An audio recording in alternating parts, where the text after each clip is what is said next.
The sun had barely begun to rise when Ruth stepped out onto the porch, her boots scraping against the wooden planks as she made her way toward the ranch house. The wind was cold, biting into her skin, but it was nothing compared to the cold she felt inside. She had lost everything: her husband, her home, her sense of hope. Now, standing at the edge of her desperation, she looked at Eli Dawson, the rancher who had been living alone for years, and she knew she had only one last chance. "Play Chopin," she said, her voice barely above a whisper but thick with a strange kind of hope. "Play Chopin, and I'll marry you now." Eli stood frozen, his boots half on, halfway into the task of getting ready for another long day of work. He looked at Ruth, her tired face and worn clothes, and for a moment, he wasn't sure if she was serious. The idea of marriage was foreign to him. He had closed his heart off long ago, built walls so high that not even a storm could tear them down. But something about the way Ruth spoke, so vulnerable, so desperate, pulled at something deep inside him. He glanced down at his hands, calloused and rough, the hands of a man who had worked the land his entire life. But the piano keys in his mind felt just as foreign as the idea of taking a wife. "Chopin," he muttered under his breath.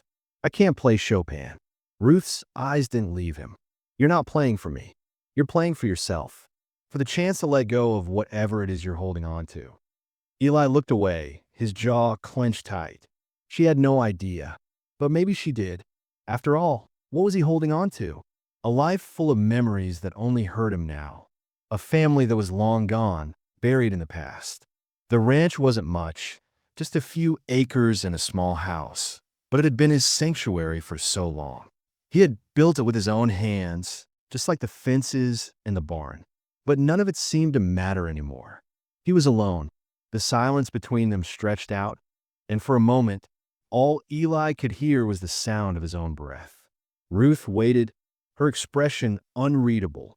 Then, without a word, she turned toward the door, ready to leave if he wouldn't act. But before she could take a step, he reached out and grabbed her arm.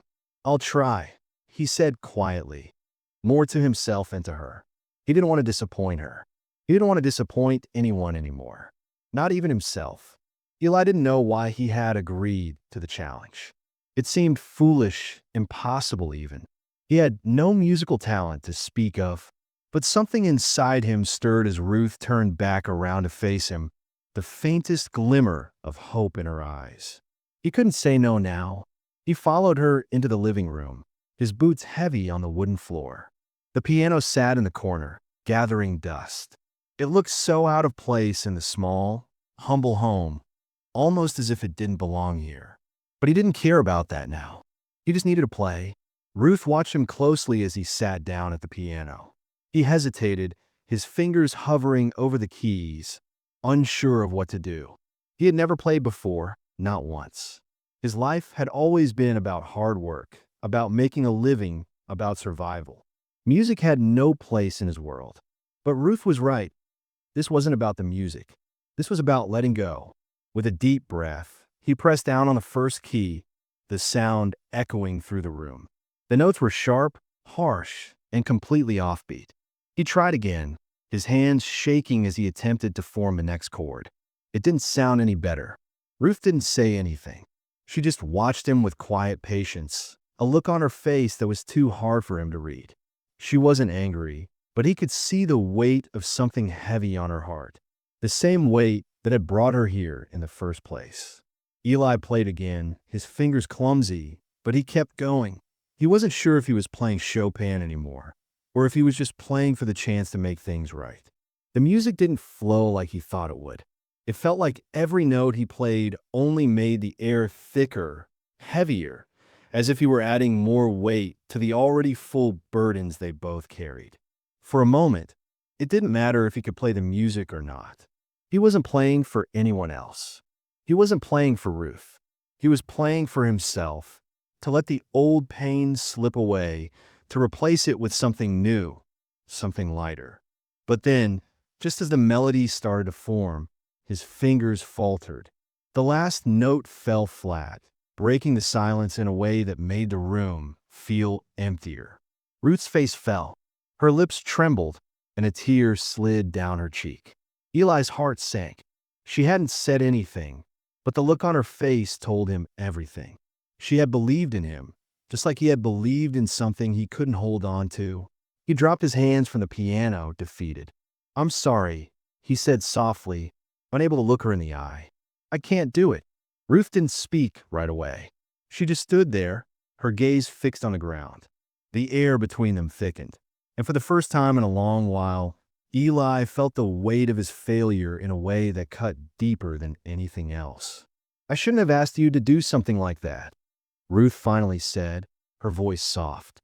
"It was unfair." Eli didn't answer. He couldn't. There was nothing to say. She was right. He had failed, and now he had nothing left to offer her. But Ruth didn't leave. Instead, she reached out and gently placed her hand on his shoulder. "You don't need to be perfect, Eli. You just need to try." The room was silent once more, but this time it wasn't heavy. It was still, and for the first time in a long time, Eli let himself feel. Eli sat at the piano for a long time after Ruth left, his hands still resting on the keys, the soft hum of the notes lingering in the air. His fingers ached, not from the weight of the music, but from the weight of his own regrets. He didn't know why he had agreed to play. Maybe it was because, for once, he wanted to do something right. But now that the music had failed him, all that was left was silence, and the quiet sting of disappointment that seemed to follow him wherever he went. He had spent his life working with his hands, building fences, fixing barns, driving cattle. His world was one of dirt and sweat, of long hours and little rest. Music wasn't something he ever thought he needed. He didn't even know why Ruth thought it mattered. But the way she looked at him, her eyes full of hope, that's what had made him try. That's what had made him want to be more than just the rancher he had always been. But now, with the music falling apart under his fingertips, he felt like nothing more than a failure. He had spent so many years building walls around himself, not letting anyone in, and now, after all this time, it seemed like even the simplest of things were beyond him. A man who couldn't even play a song. What kind of man was that? Eli sighed and stood up from the piano. He walked over to the window, his boots dragging across the wooden floor, his eyes heavy with the thoughts he hadn't let himself think in years. The ranch stretched out before him, the land that had been his father's before him, his own now. But it didn't feel like his anymore. It felt like a place he had been trapped in, a place where memories hung like dust in the air, and every corner was a reminder of everything he had lost. He had built this life with his own two hands, but it was never enough. Nothing ever felt like enough. It was as if he was always trying to fill a hole in his heart that he couldn't see, let alone fix. He had lost his wife years ago, a tragedy that still haunted him every night. She had left him, not because she didn't love him, but because she couldn't stand the loneliness anymore. The same loneliness he had come to accept as a part of who he was.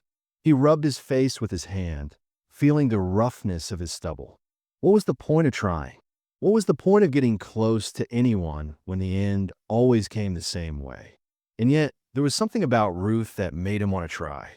It wasn't just her beauty, though that was certainly part of it. It was the way she carried herself, the quiet strength that seemed to flow from her, even in the hardest moments. He had seen it when she first arrived, standing there with her children, looking like someone who had fought every day to survive. She didn't have the luxury of hope anymore. She didn't need to ask for help, but she did anyway, as if her pride had finally worn down. Eli had tried to push them away. He had tried to pretend he didn't care, that he didn't have room in his life for them. But deep down, he knew he couldn't turn them away. He knew that if he did, something inside him would break. The walls he had spent so many years building would crumble, and he wasn't sure he was ready to face what lay beyond them. As he stood there, looking out over the land, his mind drifted back to the days before everything had fallen apart. Back when he had a family, when he had someone to share the quiet evenings with. It wasn't a perfect life, but it was theirs, and then it was gone. The memories had faded over the years, but they never really left. He could still hear his wife's laughter in his mind, still see the way she smiled at him when she was happy. It felt like a lifetime ago. But Ruth was different. She wasn't the same as his wife, and that was what scared him. She had her own demons, her own scars that she carried silently, just as he did. He had seen it in her eyes, the way she looked at Sam, the tenderness in her touch as she cared for him. Ruth wasn't just fighting for survival anymore. She was fighting for something more, for a life that wasn't full of grief, for a future that didn't feel so empty. He had seen it in her eyes when she had asked him to play Chopin. It wasn't just about the music. It was about something deeper. It was about her need to know that, after everything she had been through, she could still find someone who cared enough to try. The memory of her tears made Eli's chest tighten. He hadn't meant to disappoint her. He hadn't meant to fail her. But now he couldn't help but wonder if he had already lost her. Not because of his failure, but because of the walls he had built around his own heart. Maybe he was too broken to fix. Maybe he was too far gone. As he stood there, lost in his thoughts, the sound of a soft knock at the door brought him back to reality. Ruth's voice came through the thick wooden door. Eli. He wiped his face with his sleeve and straightened up, trying to shake off the feelings that had settled deep in his bones. He couldn't let her see how much she had affected him. He couldn't let her know that her simple request had made him feel more alive than he had in years. He opened the door to find Ruth standing there, her face soft but serious.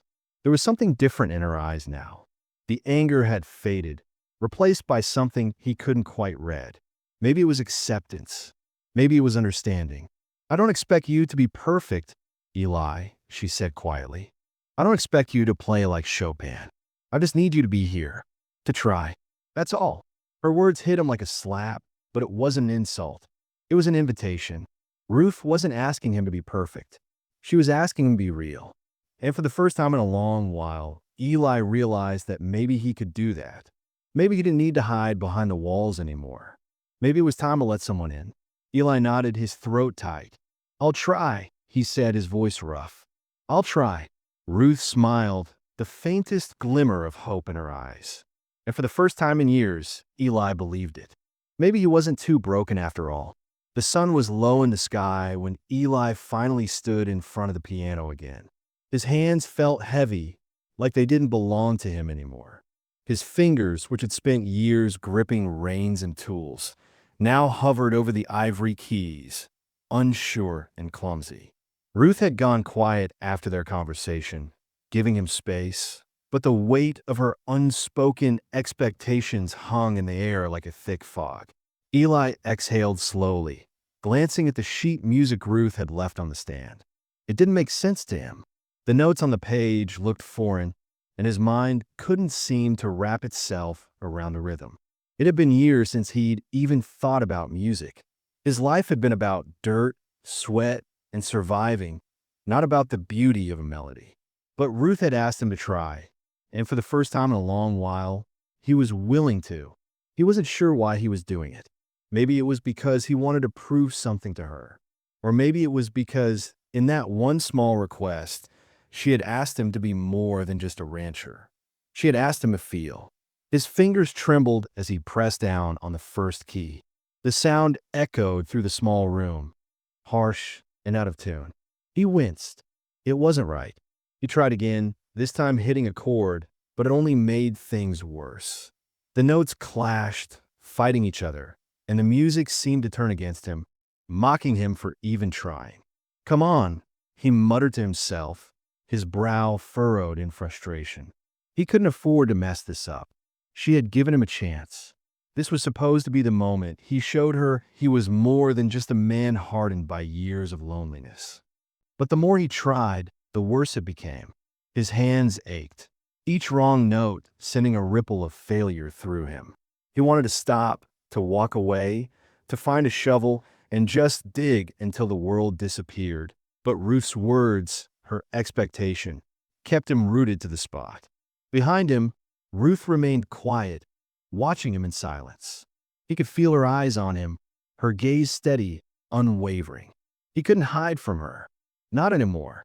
Eli stopped playing for a moment, the silence hanging in the room like a thick cloud.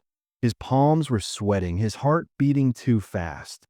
He rubbed his hands together, trying to steady himself, but it was no use. He was stuck. "You want me to be perfect," he said, his voice rough. "I can't do that."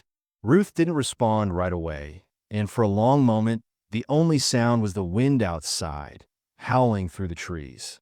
She didn't speak, but she didn't need to. Eli could feel the pressure of her presence, the unspoken expectation that had pushed him this far. But it was too much. "I'm sorry," he whispered, his shoulders slumping in defeat. "I can't do it. I can't play like that. I'm not. I'm not him." For a moment, there was only silence, and then Ruth finally moved. She stepped closer, her presence warm despite the distance between them. Eli couldn't look at her. He didn't want to see the disappointment, didn't want to feel like he had failed her. But then, she reached out and placed a hand on his shoulder. Her touch was gentle, almost hesitant, but it steadied him in a way he hadn't expected. "You don't need to be perfect," Ruth said softly, her voice calm and steady. "You just need to try. That's enough for me." Eli looked up at her, confusion and frustration still tangled in his chest. "But I can't play like he could. I can't do it." Ruth smiled, a soft, understanding smile that eased the tension in Eli's chest. "I didn't ask you to be him, Eli. I asked you to be you. And that's all I need." The simplicity of her words hit him harder than any failure could. He wasn't being asked to be someone else. He wasn't being asked to fix the world or to be perfect. Ruth didn't want the man who could play Chopin flawlessly. She wanted him, just him, the man who had worked the land, who had built his life on hard work and quiet strength. The man who, despite all his doubts and failures, was still willing to try. Eli's throat tightened as the weight of her words settled in. He had been so caught up in his own insecurity, so afraid of letting her down, that he hadn't realized the truth. Ruth wasn't waiting for him to be perfect. She was waiting for him to be real. He stood there for a long moment, his hands resting in his lap, his chest rising and falling with each breath. He had expected to fail, but what he hadn't expected was that the failure wouldn't be the end of things. Instead, it felt like a beginning. Ruth stepped back, giving him the space to process. She didn't ask for anything else. She didn't say a word about the performance. She just let him be. Eli sat back down at the piano, this time without the pressure of trying to get it right. He didn't focus on the notes or the music. He just let his fingers move over the keys. It wasn't Chopin. It wasn't perfect, but it was his music, and that, for the first time, felt like enough. The music wasn't beautiful.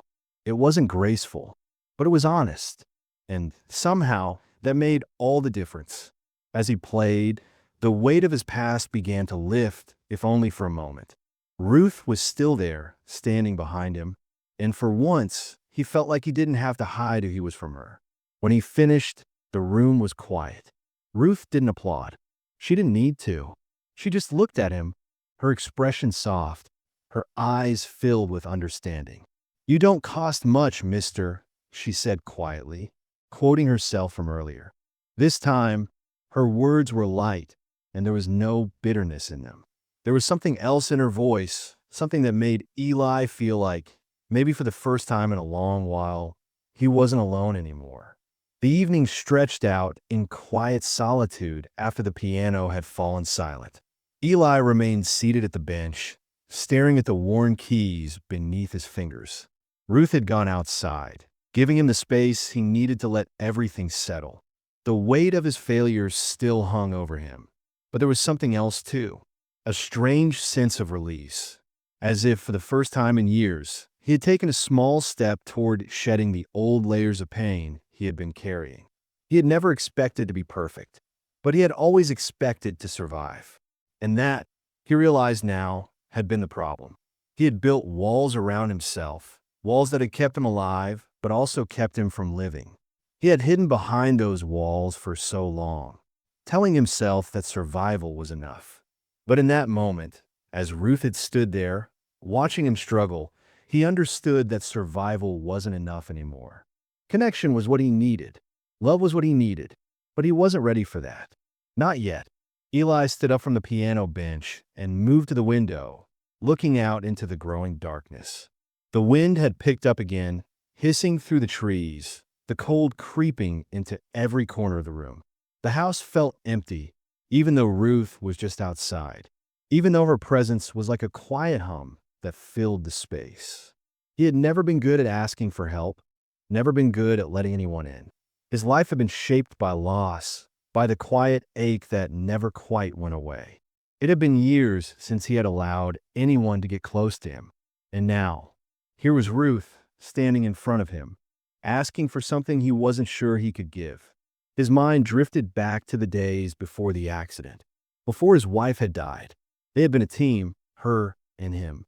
She had been his anchor in a world that often felt like it was spinning out of control.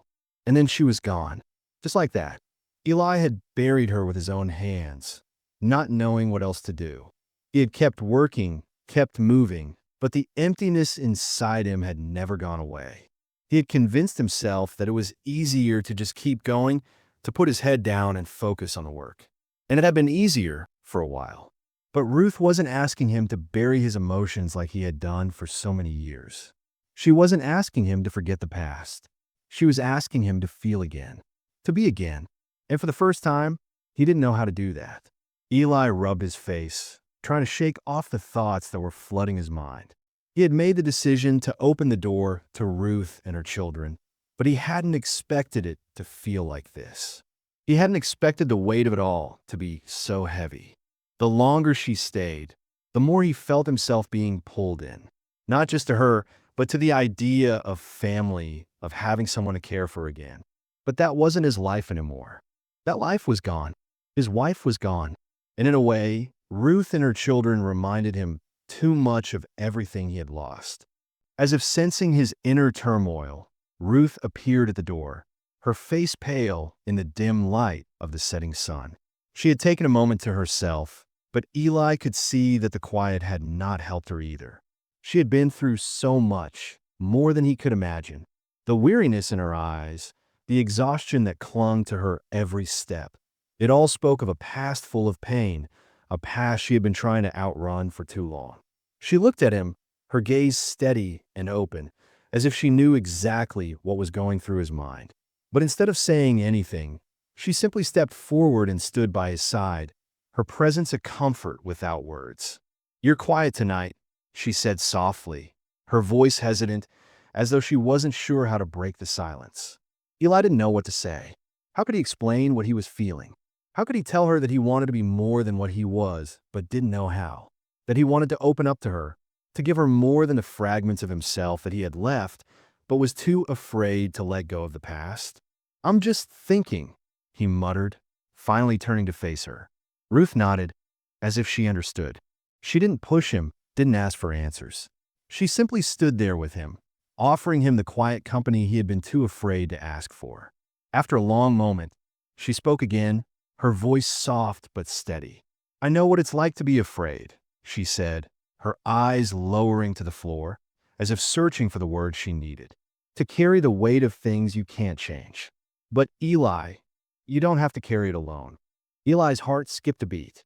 He had never heard her speak like that before. He had never heard anyone speak to him like that. It wasn't pity or sympathy, it was understanding. Ruth understood what it felt like to live with grief, with loss. She wasn't asking him to forget. She was asking him to move forward.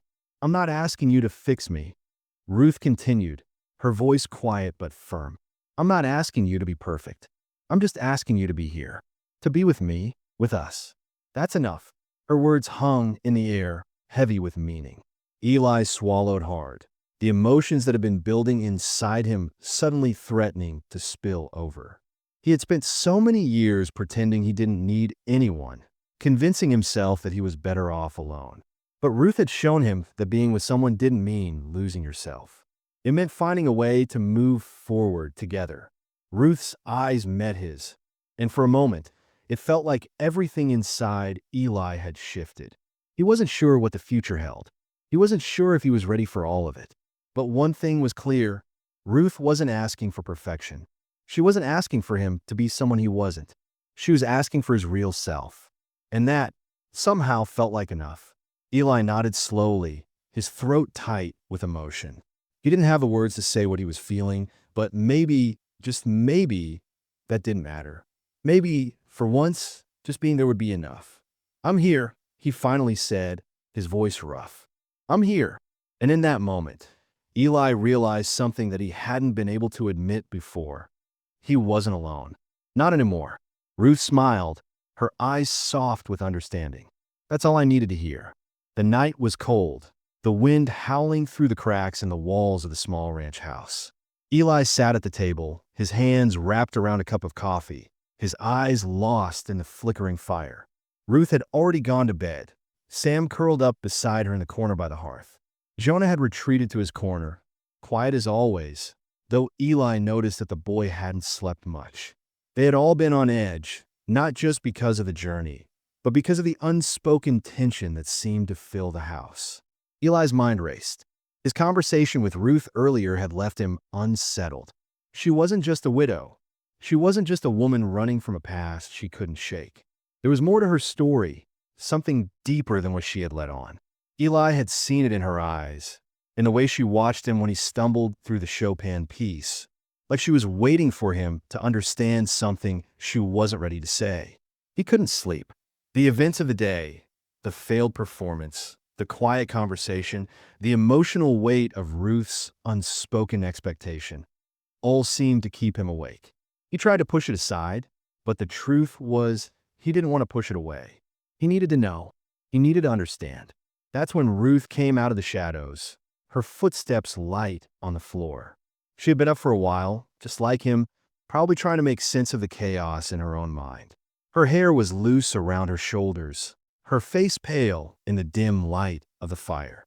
She stood there for a moment, her back to him, before she turned slowly. "You're still up," she said softly, as if she had been waiting for him to ask. Eli nodded, not trusting his voice. She didn't speak at first, but there was something in the air between them, a tension that couldn't be ignored. "Ruth," he began carefully, setting the cup down. "What are you running from?" She paused, her eyes flicking to the floor.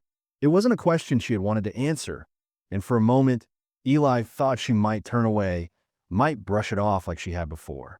But instead, she stayed. "I'm not running from anything," she said quietly, her voice heavy with a secret she wasn't ready to share. "I'm just trying to survive." Eli waited, his gaze steady, not letting her escape. "You're lying. You've been running your whole life." Ruth's eyes met his, and for the first time, he saw something like regret there, something darker than the grief she had shown him before. She took a deep breath and sat down beside him, her fingers curling into the edge of the table as she spoke. "I didn't want you to know," she began, her voice thick with emotion. "I didn't want anyone to know, but I guess it's time you heard the truth." Eli sat back, his heart pounding in his chest. The words she was about to say, the truth she was about to reveal, could change everything. But Ruth didn't wait for him to speak. She continued, her words slow, heavy with the weight of years of silence. "I told you about Sam, about how he came to us, but I never told you the whole story. You see, Sam's not just any boy. He's not just an orphan I picked up on the road." She paused, taking a shaky breath. "He's the governor's son." Eli's mind reeled. "The governor's son?" he repeated, his voice barely above a whisper. "You're telling me he's—" Ruth nodded, her eyes distant, as if she were reliving the moment. "Yes, the governor, Ellis Mercer, the man who rules this territory. He's Sam's father, and I stole him." Eli was silent, his mind struggling to keep up with the sudden revelation. He had thought Ruth was running from a personal tragedy, a simple loss. But this was something else. This was more than he had bargained for. "He was just a baby when I took him," Ruth continued, her voice raw with the memory. "His mother died, and his father, well, his father didn't care. He was just another piece of property to him, a tool to be used. When I found out, when I saw the way the governor treated him, I couldn't just stand by. I couldn't let him grow up in that hell." Eli leaned forward, his hands resting on the table. "But why bring him here? Why bring him to me?" Ruth's eyes filled with tears, but she didn't let them fall. "Because I had nowhere else to go. I couldn't go back to the place I was living. I couldn't trust anyone else. So I brought him here. You were my last hope." Eli's heart twisted in his chest. He hadn't known. He hadn't known that Ruth had been carrying this secret, this burden. But now, everything made sense. The way she had protected Sam, the way she had held him close to her, the way she had asked for help. It wasn't just about survival. It was about love. She loved Sam as if he were her own. And in doing so, she had made herself a target. "You're running from the governor, then?" Eli said, his voice filled with a new understanding. "From him and the law. From people who would do anything to get Sam back." Ruth nodded again. "Yes, but it's not just the governor I'm running from. It's everything. The life I was forced to live. The things I've had to do just to keep Sam safe. I'm running from all of it." Eli stared at her, his mind processing the depth of what she had said. He had thought he understood Ruth. He had thought she was just another woman looking for refuge. But now, he realized she was something more. She was a mother, a protector, a woman who had sacrificed everything for a child who wasn't even hers. And in that moment, Eli understood something else too. He wasn't just protecting Ruth and Sam. He was protecting himself from the life he had built and the loneliness that had defined him for so long. "Then you're not alone anymore," Eli said softly, his voice steady. "I'll protect you.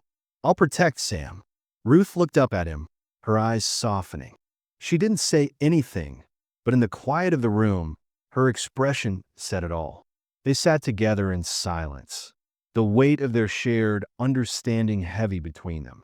Eli's past had always been about surviving, but now he was faced with something far bigger, something he had never known he needed, a reason to fight. The morning light barely touched the ground when Eli stepped outside, his boots crunching on the frost-covered dirt. The day felt heavy with the knowledge of what had been revealed the night before. Ruth's secret had changed everything, not just for her, but for him as well. He had known she was running from something, but the depth of what she had endured left him with a newfound respect and fear for her. Fear not for her safety, but for the danger she had unknowingly dragged him into. He stood there for a moment, staring at the horizon, the cold wind biting at his face, and yet it felt like a storm was coming, one that would test everything he had. Ruth had trusted him with her secret. Now he had to decide if he could truly protect her and Sam against a force far more dangerous than anything he had ever encountered. Behind him, Ruth appeared at the door, her expression serious but soft, her eyes clouded with the weight of the past and what had come to light. She didn't say anything immediately, just stood beside him, her body language saying more than words ever could. "I didn't ask for this," Eli muttered, more to himself than to her. "I didn't ask to get involved in all this." Ruth didn't flinch. No one ever does. But sometimes you don't get a choice. Her words struck deep. Eli had lived his life with the illusion of choice, thinking that every decision was his to make, that he was in control. But now he realized, just like Ruth had, that sometimes life took the reins and all you could do was hold on. "We're not safe here anymore," Eli said finally, his voice low, a sense of finality in his words. He looked over at the house, his ranch, the land he had worked so hard to build. It no longer felt like home. It felt like a trap. Ruth nodded, her face tightening. "They'll come for us. For Sam." Eli turned to face her fully. "I know. And when they do, I won't let them take him." Ruth opened her mouth, then closed it again, as though unsure of what to say. But Eli didn't need her words. He knew what she was thinking. She was scared. He could see it in the way she gripped the edge of the doorframe, the way her shoulders were pulled tight, as if she was trying to hold herself together, as if she was trying to hold back the flood of emotions threatening to spill over. "I'm not leaving you, Ruth," Eli said firmly. "I know you don't want to be a burden. I know you think you're running from something you can't escape, but you don't have to do it alone anymore." Her eyes softened, but the hesitation was still there. Ruth was a woman who had fought her whole life to survive. Asking for help wasn't something she was used to. But Eli saw a flicker of something in her eyes, a glimmer of trust that hadn't been there before. We can run, Eli continued, his voice steady. But running won't keep Sam safe. If we stay, we fight. If we leave, we fight. Either way, I'm not letting anyone hurt him. Not again. Ruth's expression hardened with resolve, the same quiet strength that had pulled her through so many trials before. And you'll protect us? Eli looked her in the eyes. I'll do more than protect you. I'll make sure no one can touch you. I promise. Her gaze lingered on him, searching, as if she needed to make sure that this wasn't just another empty promise. But when she nodded, just the smallest movement, Eli knew she believed him. The air around them seemed to shift, the wind picking up again, pushing past them as if the world itself was trying to tell them that they were on the edge of something monumental. Eli could feel the weight of what he was about to do. The ranch wasn't just a piece of land. It wasn't just his life's work. It was a symbol of what he had left after losing everything. But now, it felt like it might be the last thing standing between Ruth, Sam, and the rest of the world that was closing in on them. He turned back to the house, his mind racing. He didn't have much time. The bounty hunters weren't far off, and Eli knew they wouldn't stop until they had Sam in their hands. Ruth's past had caught up with her, and there was no way around it. They had one choice now. We need to make preparations, Eli said, his voice low and determined. We won't be caught off guard.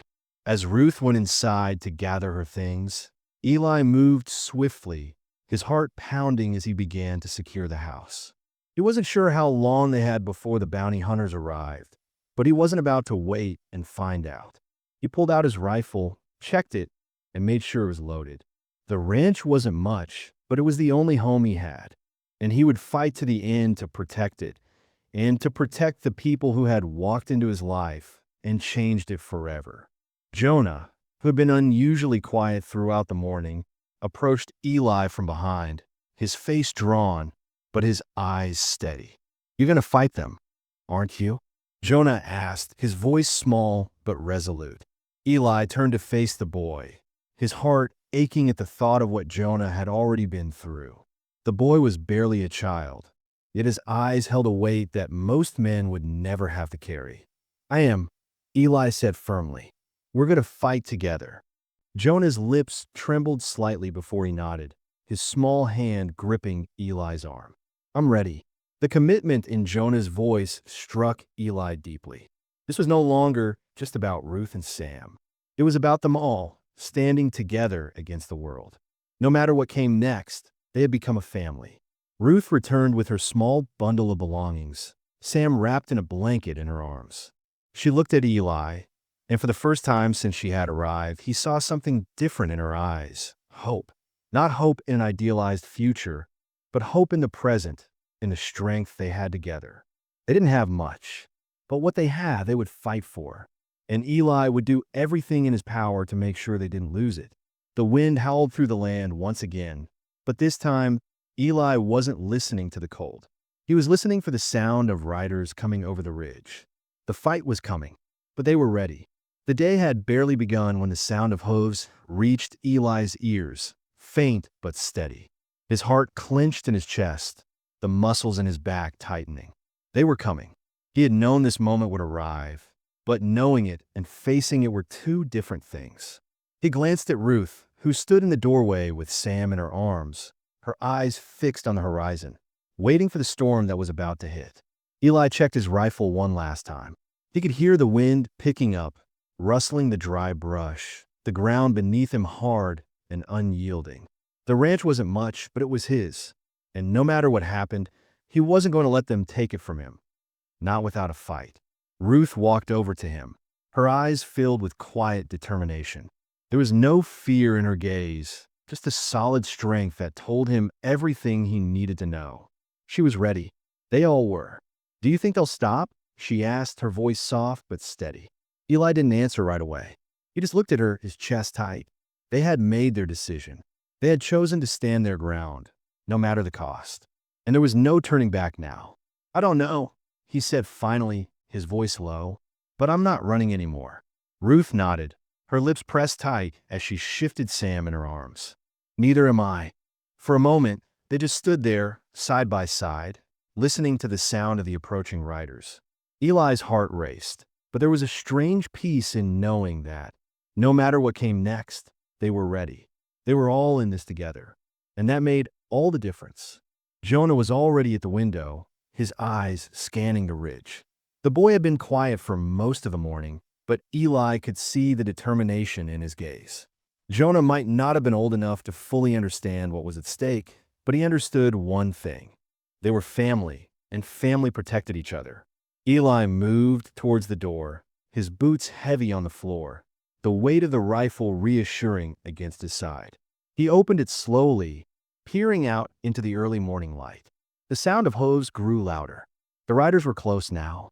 Too close. He turned to face Ruth and Jonah. "You both stay here. I'll take care of this." Ruth's expression didn't change. She didn't argue, didn't beg him to be careful. She simply nodded. "Come back to us." Eli didn't answer. He didn't need to. They both knew the stakes.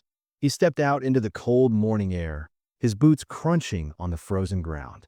The sun was just beginning to rise, casting long shadows across the land. Eli squinted against the light, trying to make out the shapes moving on the ridge. They were close now. Too close. Eli moved quietly, his eyes fixed on the horizon. The riders were coming straight for the house, their horses kicking up dust as they neared. They weren't trying to hide. They were coming with purpose, with intent. Eli's pulse quickened, but his hands were steady. This was it. There was no running, no hiding. The time for fighting had come. When the riders finally appeared over the ridge, Eli didn't hesitate. He raised his rifle, his eyes locked on the leader of the group, a man dressed in black with a silver badge pinned to his chest. "You've got no business here," Eli called out, his voice sharp and clear across the land. The man on horseback stopped just a few paces away, his eyes narrowing as he assessed Eli. "I'm looking for a woman named Ruth McCullen and a boy named Sam," the man said, his voice cold and authoritative. "They're wanted by the governor." Eli didn't flinch. "They're under my protection now," he said, his voice firm. "You won't take them." The leader of the group smirked, a cruel smile tugging at his lips. "You don't understand, Dawson. The governor's orders are clear. That boy is a property of the state, and I'll take him whether you like it or not." The air between them crackled with tension, the stillness of the morning hanging heavily in the air. Eli's hand tightened around the rifle. The sound of the wind, the distant call of a bird, it all seemed to fade away as the standoff between Eli and the riders stretched on. There was no turning back. The fight had already begun. "You won't lay a hand on him," Eli said, his voice low and dangerous. "I'll make sure of it." The leader's smirk faltered just for a moment. He knew Eli wasn't bluffing, but there were 4 of them and only one of Eli. It didn't seem fair, not at first glance. But Eli wasn't worried about fairness. He was worried about keeping his promise, keeping Ruth and Sam safe. Without warning, one of the riders reached for his gun. Eli moved faster. He fired first, the shot ringing out across the land. The rider dropped to the ground, a cry escaping his lips as he fell. The other riders hesitated, but it was only for a second. They drew their weapons, the sound of the clicks echoing in Eli's ears. The fight was on. Eli ducked behind the barn, his rifle aimed at the next man who came around the corner. He fired again, hitting the second rider in the shoulder. The man screamed, falling back into the dust. The remaining 2 riders charged, but Eli was faster. He fired again, taking down the third rider. The last one, the leader, stepped back, his eyes wide with shock. "You're a dead man, Dawson," he spat, his voice laced with fury. Eli didn't wait for him to make his move. He fired once more, and the leader went down, his body crumpling to the ground. The fight was over.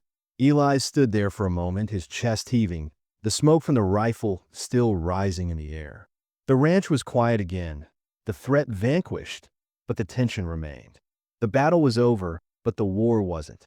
Eli turned and made his way back to the house, where Ruth and Jonah were waiting. Ruth was standing by the door, her face pale, but her eyes filled with relief. She didn't say anything, but Eli could see the gratitude in her gaze.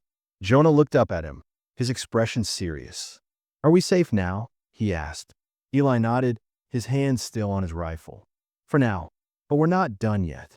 Ruth stepped forward, her hand reaching for his. "What do we do now?" she asked quietly. Eli looked out over the land, his mind racing with possibilities. The fight had only just begun, but for the first time in a long while, he felt like they had a chance. "We move," Eli said, his voice steady. "We don't stop, and we don't look back."